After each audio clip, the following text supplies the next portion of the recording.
Evening, everyone. Welcome to Zoom into Nature, Restoring the Forest City. This evening, our very own Tom Schreiber is presenting on the Land Conservancy's Reforest Our City program, which since 2015 has planted and given away over 15,000 trees in the city of Cleveland. I'm Renee Baranka, the Manager of Conservation, Education, and Outreach at Western Reserve Land Conservancy. At the Land Conservancy, I develop nature-based programming, both virtually and in person, for people of all ages. Often utilizing the expansive network of conservation properties the Land Conservancy has protected in Northeast Ohio, which totals over 70,000 acres of natural landscapes, family farms, and urban green spaces. My office space at the Land Conservancy is at their Thriving Communities office in downtown Cleveland, and I have the pleasure of interacting with the tree crew during their office days. They're a hardworking group of individuals who are passionate about building tree canopy in the city of Cleveland. I'm excited to host Tom this evening as he introduces you to this incredible program and his staff that not only plants trees, but is committed to helping trees survive through an extensive watering program and engaging with residents to establish tree stewards throughout the community. I'm also pleased to announce our upcoming celebration, Toast to Trees. Toast to Trees is being held on the evening of Thursday, September 28th at Market Garden Brewery on West 25th Street here in Cleveland. Guests will enjoy heavy appetizers, prizes, and a complimentary pint of their choice, which will include Canopy Keeper Lager, which is being brewed for our event. All proceeds from Toast to Trees will support our Reforest Our City program. I'll drop a link to registration in the chat this evening, and I hope you will join us as we raise our glasses to the 15,000 trees we've played a role in establishing in Cleveland, Ohio. During tonight's presentation, please place your questions in the Q&A section at the bottom of the screen. It is my pleasure to introduce Tom Schreiber. Tom is the Manager of Community Forestry for Western Reserve Land Conservancy. At the Land Conservancy, he leads a robust team that is focused on growing Cleveland's tree canopy, especially in the city's underserved neighborhoods. Prior to joining the Land Conservancy, Tom spent 20 years working in the tech industry with sports and entertainment venues worldwide. In 2019, he graduated from the Ohio Certified Naturalist Program and changed careers to focus on conservation and arboriculture. Tom is a resident of Cleveland and serves on its Urban Forestry Commission. Welcome, Tom. Thank you so much, Renee. It is truly a privilege to be here. Having learned so much from the Zoom into Nature series and all of the programming that we have, I'm thrilled to be presenting today. Thank you Awesome. so much. Thank you. You bet. You should be able to share your screen, Tom. Excellent.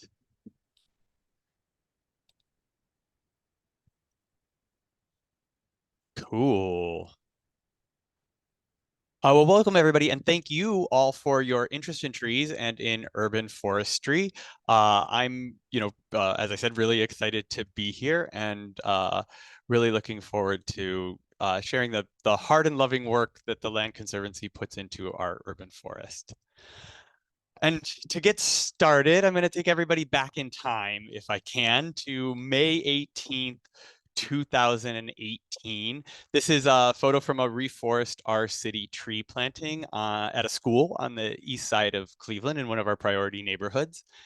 And, this is on May 18th, 2018. It was a sunny Saturday morning. Volunteers and tree stewards and Reforest Our City and Western Reserve Land Conservancy staff gathered. We planted about 20 trees around the campus of this school. And it was a beautiful event. And I think probably many people on the call have been to a tree planting event just like this and maybe can kind of think about or conjure up the image of that. And so I ask you to just take a moment to kind of think back to a tree planting or a community event like this that you've attended.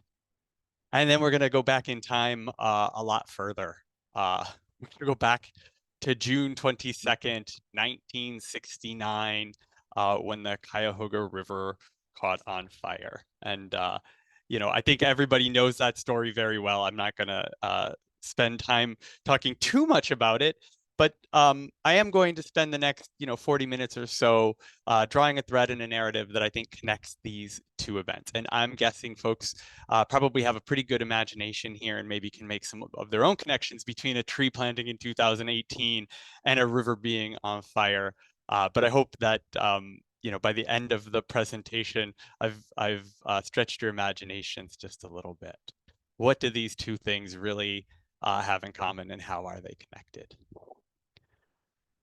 So I'll start by just talking very, very briefly about the benefits of trees. And I do mean very briefly, because I personally could talk for not 40 minutes, more like probably 4 to 6 hours straight about the benefits of trees without really getting tired. This is my passion, my energy, and I think trees are they do so much for us. They do so much for our environment. They do so much for our health. They improve our economy, and I think there's a socio-emotional connection that we all have with trees, that we all feel that's intuitive as well. As well as all the quantitative ways that trees provide benefit, and really that presentation would bore everybody, I'm sure. There's another element to this that I feel, and that I know that many in our city feel, and that definitely those in our staff feel, and that's that trees are important for qualitative reasons too. Humans co-evolved with trees. We've been around them forever. They make our planet habitable, right? And so I think there's something really intuitive and I dare say emotional about our connection with trees. But they're really important in cities, right? And originally, when I was putting this presentation together, I had this sort of uh, moment. I was going to read from the United States Department of Agriculture's assessment of the heat dome that occurred in 2022 in the Pacific Northwest, because it's stark. I mean, it's really a brutal assessment of how climate change is affecting cities. And, it was a really scary event that took place that killed people. There was, human mortality in cities all up and down the Pacific Northwest in Canada. And when I started to workshop that in this presentation, the feedback that I received from my staff was, hey, you don't have to go to the Pacific Northwest for people to understand the impacts of climate change in Ohio. We're seeing it, we're feeling it. We all know that our environment is changing, and that extreme weather events and the effects of climate change are hitting us at home and in our city, in Cleveland. So let me take just a moment to talk about urban forestry in general. This is a picture of a dense wild forest, and there's a lot going on here, right? It's very different than an urban forest. There's lots of species represented here of different ages. There's a lot of trees in different cycles of their life, and it's dark, right? It's a little bit of a dense forest, and it's difficult for trees to find sunlight.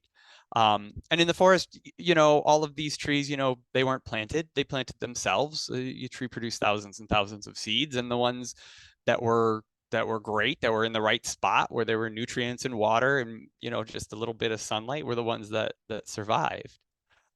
Contrast that to the urban forest.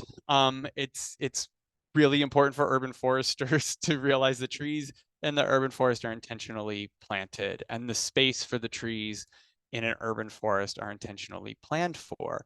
There's such a big difference, and that was new to me, changing careers, to really learn and understand just how different trees behave and react to the environment that is the dense dark woods versus the very bright city.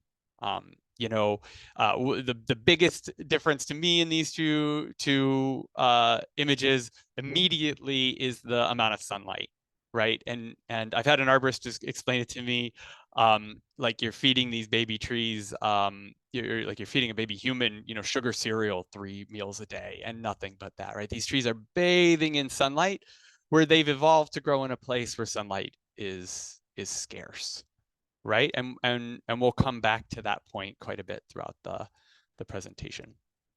Another good thing to point out about the urban forest and how urban forestry is different than other forestry is that the trees in our urban forest in Cleveland, especially the big towering ones, the ones that are providing the most ecosystem services and having the biggest impact on our quality of life, they were planted a long time ago. Trees take a while to get to this age and maturity where, this tree is in my neighborhood in Ohio City. I suspect it's 100 years old. There are others, similar trees of its size I've heard it dated or aged that old. And you think about it, it's 2023. That means there was probably a horse involved at some point in the planting of this tree, right? And you just think about, as I walk around a neighborhood, you walk around a neighborhood that's shaded and look at those trees. The people who planted that, they're like guys wearing funny hats and suits, right? Labor was really dressed up back in the day. And they're these urban foresters are planting these trees like that long ago, right? So as urban foresters now, if we want others to have the same benefits and enjoy that same environment, we've got to be planting these trees now. And someone will be doing some projection slide presentation in the future. I can't imagine what that will be like, and laughing that we used a pickup truck, right? Like a fossil fuel. They didn't even have hovercrafts or drones or transportation to plant their trees, right? But I like to just kind of start there with an overview of the urban forest and urban forestry to give folks a sense of the timescales that we're talking about here. So, Cleveland is known as the Forest City, and that actually goes way back to the founding of the city. The original surveys by Moses Cleveland and the initial settlers who established here in the middle of a beech, oak, maple mixed deciduous forest, with hemlocks along the ravines and lots of beautiful, beautiful trees. And so those early, settlers, early 1800s, throughout that century, Cleveland was like this city in the middle of this dense forest. And the forest city made a lot of sense. I love this little bit of research that shows us that by 1926, people are already starting to be concerned about the state of the forest city. Because the city's expanding, it's growing, it's industrializing, right? And building. And where there's sidewalks, where there's streetcars, where there's streets, there aren't necessarily trees, right? And so we're already starting to see that forest city. People are starting to be concerned about that identity going back that far. And this article is amazing from the Atlantic in the 26th, because it's a 4 or 5 page article published in the Atlantic, basically talking about how the ailanthus is invasive and is taking over the city. I think it's so interesting that even 100 years ago, it could have been written today, and you to read it, and with some exceptions, be like, wow, could just republish it, it'd still be true. So we get out of the 20s and get into sort of past industrialization, into electrification and the advent of air conditioning, and that certainly changes the relationship of people to trees in cities. And this is a clipping from some propaganda from the Cleveland Illuminating Company in the 40s, late 40s, trying to advertise and influence policymakers to kind of stop planting big trees anymore. Now people have air conditioning, let's use electricity to cool your homes instead of shade. And so you can see on the left, boy, that's an ugly situation, right? Oh gosh, all those beautiful tall trees are terrible. Why don't we have these short little ones over here on the right that don't interfere with our utilities and make a nice little decorative thing? Boy, there's a lot of sky and sunlight in that picture on the right. So we're starting to evolve away from trees as infrastructure, and the utilities, and that the conflict with utilities is certainly a big part of that. And this is the master street tree plan. It was also part of this Illuminating Company informational booklet, trying to influence policymakers to create street plans. This is Parma, actually. So this is the original street tree plan as Parma is being built out, where we're going to put trees, what streets. We're literally designing the city for these trees. And so that kind of brings me to a really, really important point for our program. And that's that, trees are intentionally planted and they need to be maintained in the city. If we go all the way back to all this light flooding these trees, right, they're going to grow, they're going to eat up all that sugary cereal and grow crazy. They're going to grow in lots of directions. They're not going to grow straight up. They need to be maintained. They need to be professionally pruned and trained. Just to keep them alive, these trees are going to need a lot of water, right? So, trees are in cities are intentionally planted, and where you don't see trees, it's a direct result and consequence of decisions that were made about where trees should and shouldn't be. We all want to live in the city on the right, and no one wants to live in the city on the left. So a local example of this, look at Edgewater, right? There was a master street tree planting plan, and this community benefited from these really wide tree lawns and these space to be able to plant large trees. I'll show you one of the communities I work in, the Union Miles neighborhood. I think there probably was originally a little tree lawn here. There's like a little strip of grass you can see that eventually through sidewalk replacement got paved over. But it's a very different picture, right? And of course, trees aren't the cause of the problems and issues that we see in disinvested neighborhoods in our city, but they're certainly a very visual indicator, right? Which sidewalk would you rather take a stroll on, and which sidewalk are you going to be more comfortable on, and less stressed out, right? The trees make a big difference, and they serve as a proxy for so many other issues that are still with us, and that are a direct result of racist decisions of our past, and in some cases ongoing. And so I won't talk too long about redlining here, because I think folks are probably very familiar already with the process of redlining and with this map of redlining in Cleveland. And if you're not, I encourage you very much to become familiar with the topic, because it really helps contextualize so many of the ways that we can improve the conditions for people in our cities.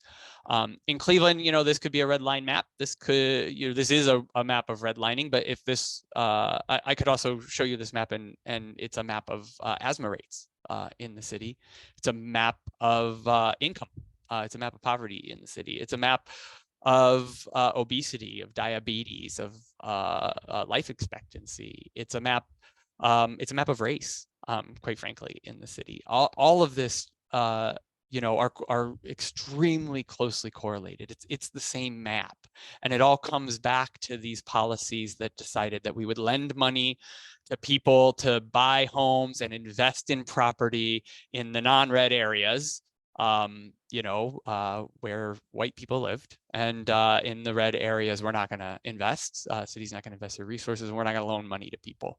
And we're still definitely seeing the consequences of those decisions play out, and you can see them from space. You can see them on Google Maps, and you can see them represented also in our tree canopy. This is also a tree canopy map of Cleveland. It's just one of the many, many things that are correlated with these historical housing practices. And so I'll drill into one of the benefits of trees as we think about the context of this for our poor neighbors, in neighborhoods that we just highlighted. Heat's a problem, and it's especially becoming more of a problem. We had a very uncharacteristically cool wet summer so far, but that's not typical, and it won't be next summer or the following summer, right? We're gonna definitely experience the extreme heat that has been coming over time, and extreme heat disproportionately affects people that already have pre-existing health conditions, right, or otherwise vulnerable to health conditions, and that's that red line map again, right? This is the elderly, this is people with health issues. This heat will create mortality in our city. Trees are an answer here, right, to urban heat islands. They do so much for us. It's, you know, I'm relatively new. Learning this was fascinating to me. Obviously, they're sponges soaking up solar radiation that's just, beating down on us, but they're also making sure that the concrete and asphalt aren't storing up that sunlight, and heat and radiating it back at night. If you go to a neighborhood without trees in the middle of the night, put your hand on the street or the concrete, it's still warm. But it's not if it was shaded by the tree, right? And then there's this transpiration process where they're kind of misting the air. And the more trees that you have linked in a contiguous canopy, the greater that effect is. It really does lower the air temperature around you and keep people healthy. So, that's just one of the many, many, many benefits of trees. They're just so important to the health of our city. And not everyone is receiving those benefits equally. And that's kind of where Reforest Our City comes in, and our mission. Everything that we do in our program, it goes through that lens of restorative justice, of making sure that we're investing our resources in places where people need them the most. So our mission is to increase Cleveland's tree canopy by growing trees, advocating for mature trees, and empowering residents to do the same. So what does that look like? That grow, advocate, and empower mission? Well, I mean, you can kind of guess, right? On the left, growing trees, that's, we don't say plant trees because we don't just plant them. We actually invest quite significantly in our trees' establishment and growth. It's pretty relatively easy to plant trees and walk away. But if you do in Cleveland in summer, if you don't water and care for the trees, they die. So we grow trees in the city. We advocate for the mature trees. There's an image of Mayor Bibb addressing the Urban Forestry Commission, which we'll talk about a little bit later in the presentation. And we empower people, residents of Cleveland, to do the same, to grow trees and to advocate for trees in their communities. On the right, we see a tree steward graduating from our class just this previous term, our class from the winter. So community tree plantings, growing trees. This is probably what you think of when you think of like, a tree program at a nonprofit. You think of that first slide, the May 18th, community tree planting. Everybody gets together on a Saturday and puts trees in the ground. It's kind of an awesome experience, and it really is. If you haven't been able to volunteer at a tree planting, please do. You'll love it. It's really transformational. There's really something about getting your fingers in the roots of a tree, kind of teasing them out and getting them in the ground. The community tree plantings that we do are, we prioritize neighborhoods that were formerly redlined or that are experiencing historic disinvestment, and we work with the community. So we spend a lot of time. Our typical timeline for a tree planting, the first site location and first conversations about any of our tree plantings typically take place between 8 and 12 months before the trees actually go on the ground, sometimes 18 months. And that's because we have a very deliberative process for choosing where we can plant trees. First and foremost, we want to be invited by the community or a community partner.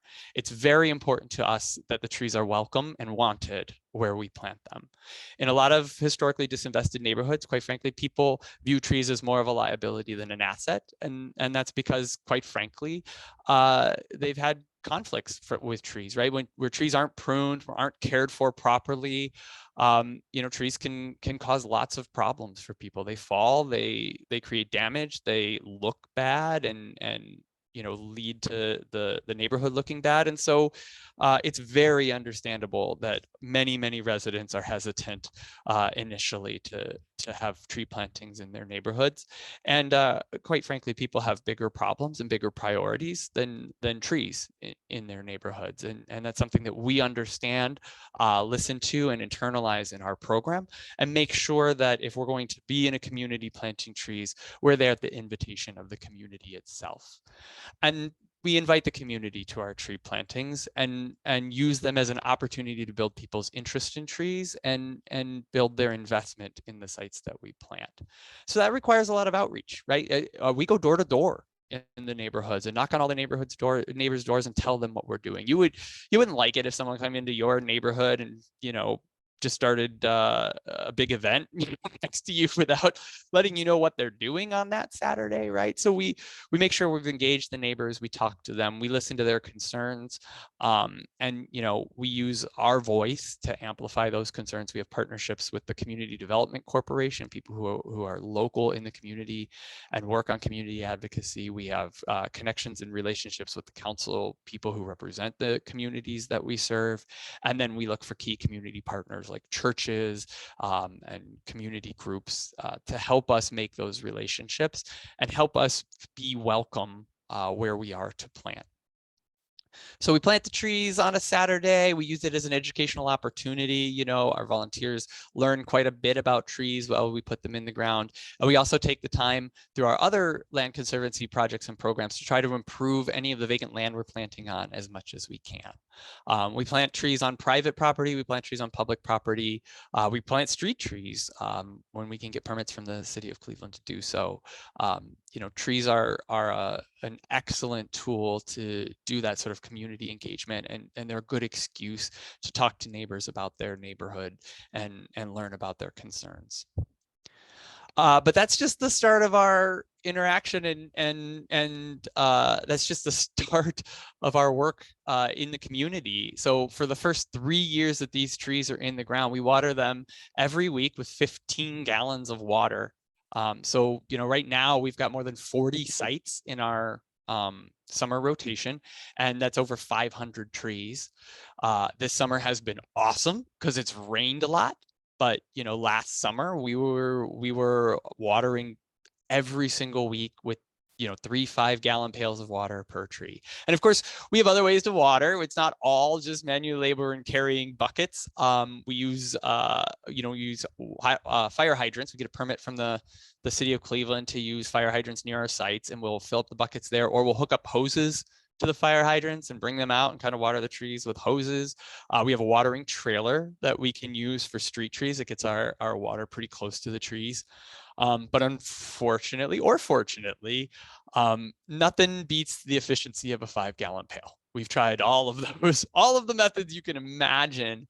When we hire our seasonal tree crew and they come on and they start this work, they're always initially like, wow, why are we carrying these buckets all the way up this hill? Some of the buckets are pretty far from the fire hydrant, and folks are tired and they're like, why aren't we just using hoses? And so we pull out the hoses and we use the hoses, and by the end of the season, the tree crew almost universally is like, forget it, let's just do the buckets. It's faster, it's easier, it's more direct and effective. When you're watering with buckets, you can put 5-gallon on the tree and then walk over and do another tree with 5 gallons and come back to the original tree. After that water is soaked in, it's kind of softened the soil. It's giving you an opportunity to add more water faster, and it just works better. So it's a lot of hard work. I mean, just quite a tremendous amount of labor. And it's not just the watering that we do in the summer. In the spring and fall, we also mulch the heck out of these guys. Trees need mulch. Their roots need mulch. It makes everything better for the tree. It makes a much healthier tree. It helps us keep the water in that we do water, because it keeps the soil cool underneath. It creates this great habitat, or a great habitat for the roots of the tree. And it breaks down and creates soil, which in Cleveland's urban soil is pretty terrible. I mean, it's highly inorganic, a lot of fill. It's really hard to get healthy trees out of there. So we mulch the heck out of these trees, which means we're carrying bins of mulch, across these large fields. And then we weed every week. So we're out there weeding, taking care of the trees, making sure any damage to trees is immediately, pruned and attended to, that the stakes are there, the ties are there, and that the site looks nice. And, part of our training with the tree crew is very, very much arboricultural. The tree health, right, is a huge focus, but the site is also a focus. We remove the trash. So we and we take pride before we leave a site in making sure that the site looks welcoming to neighbors. It's as important for the health of the trees as anything else we do that the site looks like it's invested in and cared for. Because when we do that, the neighbors and neighborhood respects it that way. And it's very, very evident and in our work. At the end of every trip to one of these sites, the field crew fills out a report about the site. They take a photo, describe the work they do. They describe the interactions with the neighbors that they had, because there isn't a week that goes by that 3, 4, 5 people come up and thank us for our work. It's we're not nurses, we're not firefighters, but people really, really, really appreciate that we're there every week, taking care of these trees and making sure that the site looks nice.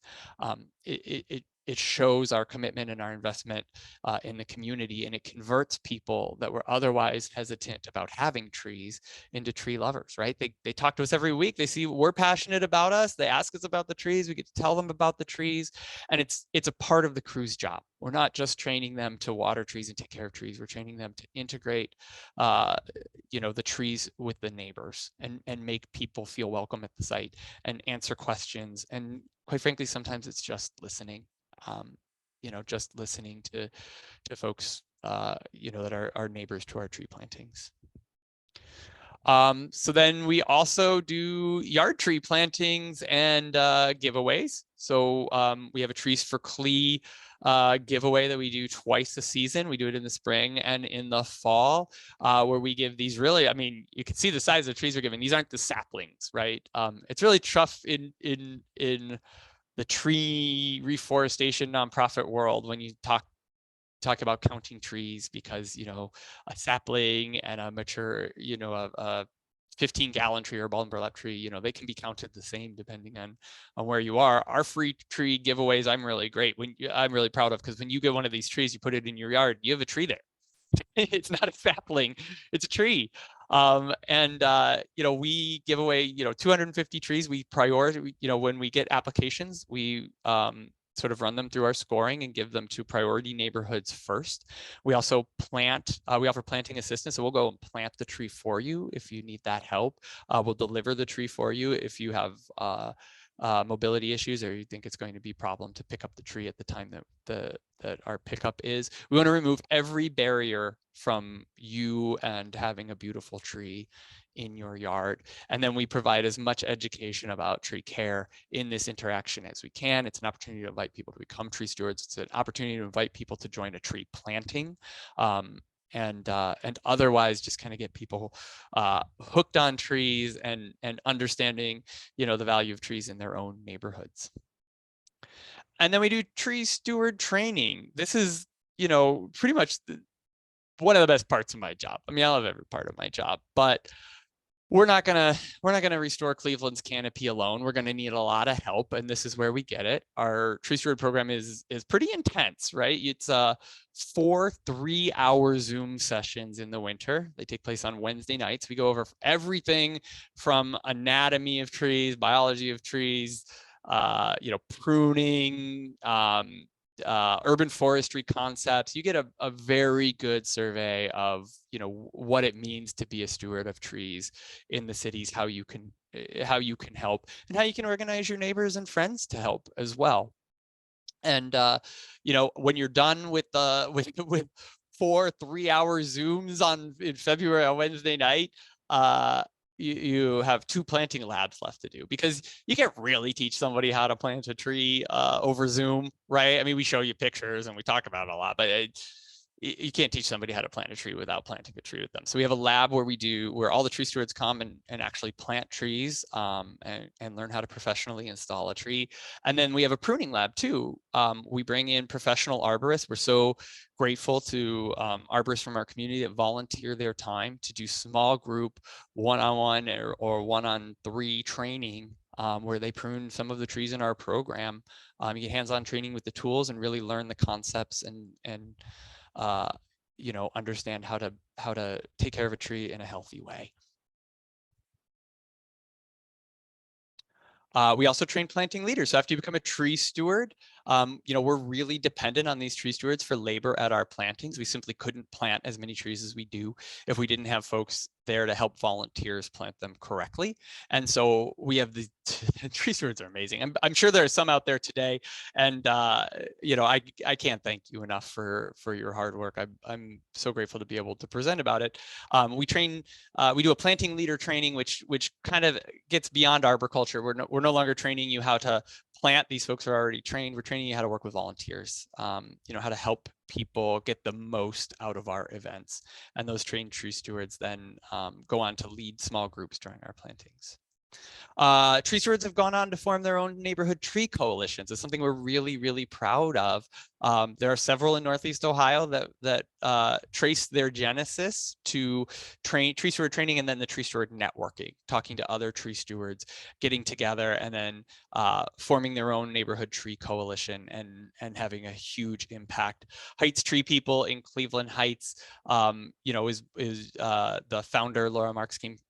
Founders, actually several founders, went through our tree steward program, got together and formed this tree coalition. And I mean, they plant trees all over Cleveland Heights. They have a amazing impact there and run an incredible program. And we're so proud to continue to partner with them. We've had tree stewards. Here's an example from Cleveland's Collinwood neighborhood. They graduate from the tree steward program and say, hey, there's a vacant lot in my neighborhood that needs trees. And so Alona Perkins on the left, invited us to plant on this vacant lot in her neighborhood. She, got site control of it, did the work, did the organizing, followed our playbook, and with support from us and our volunteers, that lot now has, I think, probably 12 trees on it. And then the last thing, our tree stewards advocate for trees in their community. Once they have the tree steward training, they know what they're talking about when it comes to preserving mature trees. And, we count tree stewards as members of Cleveland's newly reformed Urban Forestry Commission. I have the privilege of serving on it. I was appointed by Mayor Bibb. And, we feel like this kind of advocacy, tree stewards working locally in their cities and in the city of Cleveland in their neighborhoods to advocate for trees is really what's going to move the needle to reforest the city. It can't just be us on Saturdays planting with volunteers. We need to build this network. We have many tree stewards. I think there's 3 or 4 that are in Ward 15 and serve on tree canopy steering committee for council. And this group is amazing. They've saved trees. They've just straight up saved trees. They get involved when they know that there's a project in their community. They show up, they work with council, and they work with the city. And it's just a beautiful thing to see when they intervene, that they can get just a little bit of friction from a community can save trees, can keep healthy trees in the ground. It really just takes people working together and having a voice. So our program portfolio, it's not just planting trees. We're trying to take a very holistic approach to reforesting the city, to making the connections, building the relationships that are going to be needed to get us where we need to go. And we're supported from other Western Reserve Land Conservancy programs. I can't say enough about my colleagues at the Land Conservancy and how generous they are with their time, their energy, and their expertise in helping us move this program forward and continue to grow it. So that's all a bunch of great news, and I can't not talk about the bummer here, which is that our canopy is in pretty precipitous decline. It's in bad shape. A healthy city's tree canopy is between 30 and 40%. If you're looking at a Google map from space, you want to see 30 to 40% of that area green. You want to see that concrete you don't want to see the concrete, right? You want to see green over the concrete, shading it out and making those environmental conditions that are so great for people and make us love our cities. During the last tree canopy assessment, Cleveland's urban tree canopy was at 18% and falling, trending down. I talked about those large trees and how long ago they were planted, right? we've got to replace, we should have been replacing those trees all along and protecting the trees that are there. And it takes a long, you remove one mature oak, right? It takes so long to replace the ecosystem services and environment that oak was providing, right? So we're in trouble. The canopy is shrinking, and it's trending towards shrinking more.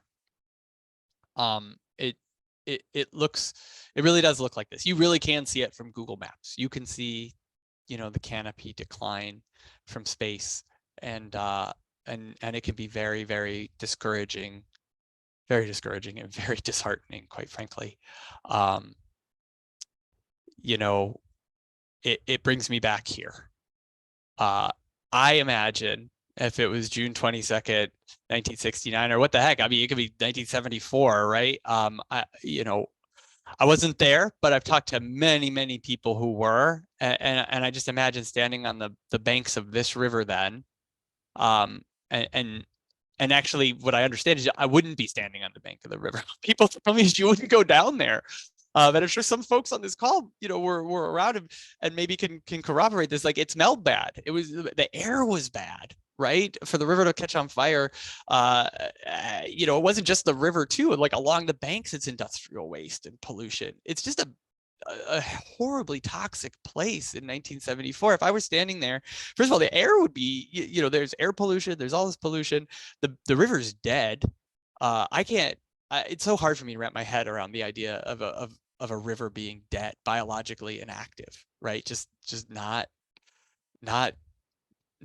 just being water and pollution. That's so hard for me to imagine. But if I were there, I would feel really hopeless. I really would. And people that I've talked to, that's the story, right? They did feel hopeless. You look up and down the river and you think the environmental conditions that cause this can't be stopped, right? I mean, the corporate interests here, the lack of priority for the environment, and the sheer depth and sort of intensity of this environmental disaster, I think would cause a lot of people to be very, very pessimistic and hopeless. And this has a happy ending. This is just such a fantastic story for us. Because there's fish in this river, there's blue heron, right? You go down to the flats, you can see what a impossible situation transformed and is becoming. And this is, by the way, a story of environmental restoration that is becoming a global model. I was privileged to be at a presentation from the World Wildlife Foundation's freshwater ecosystems expert, right? And he does a presentation kind of around the world explaining to folks that, freshwater ecosystems are in a state of collapse, especially in Southeast Asia, but in most parts of the world, places where there were healthy rivers are dying. They're being dammed for hydroelectric, they're being polluted, and they're in a state of very, very serious decline. And he ends his presentation talking about Cleveland, Ohio, and talking about the Cuyahoga River, and talking about what a model for freshwater ecosystem restoration our city is. And then, here we are, May 18th, 2018. This is just one event, right? That correlates to the kind of events that fixed our river. So, this is a map of the Reforest Our City program's events since its inception. All of these little yellow dots represent a presentation that we did, or a community event that we did, or a sapling giveaway that we did, or a tree planting, right? And so these green dots all represent trees. These are the trees that we've planted in the program, thousands of them. If I could zoom into any of these dots, you'd see they start to spread out and become individual trees. These stars are where we've given trees away. These are people who had adopted a tree, and where we had they sign up, they give us the address where they planted the trees. So we start to see that not only do we have the trees that we planted as part of the program, the events where we're doing public outreach and communicating with folks. Now we've got these trees that are being planted in people's yards. And then these are our tree stewards, right? So these are the people that we've trained to care for these trees and to start this movement and start to help us, reforest the city. These trees I've been showing you on the left, they're growing, right? This stretch of land here, this sidewalk, kids get on and off the bus for school here. I love it. When we're watering or taking care of these trees, we have to schedule around school pickup and drop off because it's just going to be chaos if we're trying to do work there when the kids are there. And for all this time, they'd been doing it without the shade. This sycamore right here is starting to cast some shade for them to be in. And trees kind of grow in an exponential way. I cannot wait to update this slide year over year. The green in this picture will very, very soon in the next couple of years block out the blue. And that, that's what it's going to take, right? We're here in our June 22nd, it's August 22nd. We're in our June 22nd, 1969 moment for the urban forest.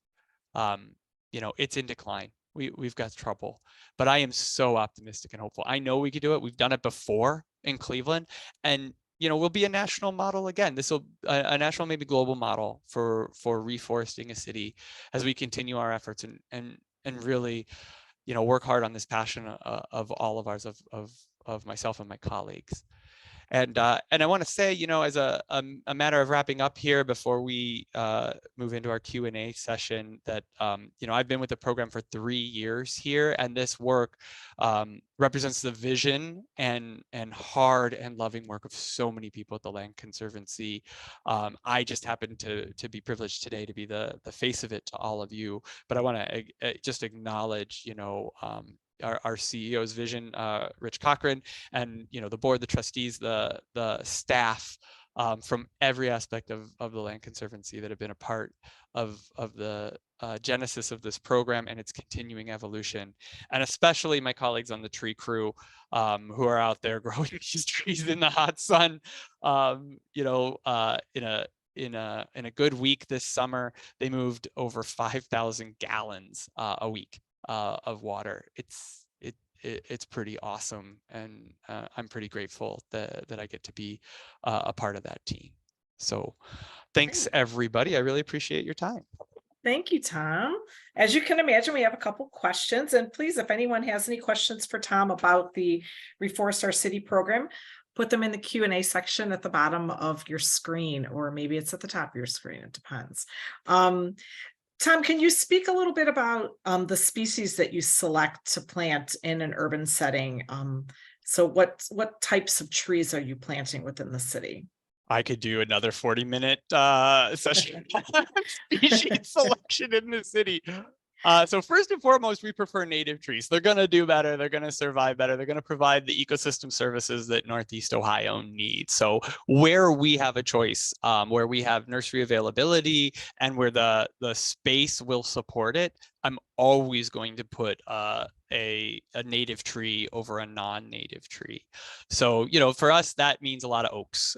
That's sort of our trees of choice are oak.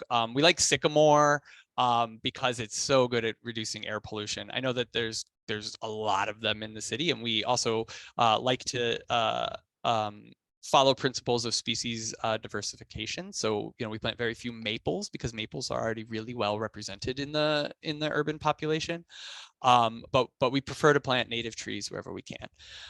A lot of the places that we plant, though, are narrow strips of land, tree lawns that are just inundated with salt. And so we have to choose salt tolerant trees. And so sometimes, we'll plant trees that we know that are not necessarily native, but that we know are going to survive in sort of those urban conditions. Trees that are known to survive, and varieties that are going to do well with sort of perceived and real utility conflicts. So I hope that answers it. Like I said, I could talk for 40 minutes about how we choose trees, but we really do try to plant native trees. We try to plant the biggest tree that we can, that the space will allow and that our permit will provide. It's so it can be very difficult in urban forestry to find space for big trees. So we don't plant a little tree in a big tree spot if we can avoid it, because big trees are where the big benefits come from. Well, that's interesting because the next question has to do with that. Do you get pushback from municipalities about tree maintenance requirements like downed lines and things like that? So how do you work with the city to select trees? Yeah, great question. Yeah, so we do have guidelines from Cleveland's Urban Forestry division. They're very good partners. They communicate very clearly with us about what their species requirements are based on the presence of overhead wires, how high the, what kind of overhead wires they are, how big the tree lawn is. So there's kind of a complicated matrix of what they require, and then how much soil volume needs to be there, like how wide the tree lawn has to be. And so they do have guidelines and species selection that is species that are required within those guidelines, and they're pretty conservative, I'll be honest. But I don't, I think there's so many opportunities and spaces to plant trees that are, priority is to kind of rather, while we want and I want, and in my role in the Urban Forestry Commission, want to advocate for more sort of less conservative guidelines around what trees we can plant where. In the meantime, for the program, we got to plant, right? So we're going to pick a tree, get that tree, pick a tree that follows the guidelines, get that tree in the ground, and then move to a private property planting, find a place where we can put those bigger trees right away, and kind of work on the short term and the long term at the same time. I hope that answers the question. Yeah. Tom, talk about sourcing the trees. Where do you get your trees from for the program?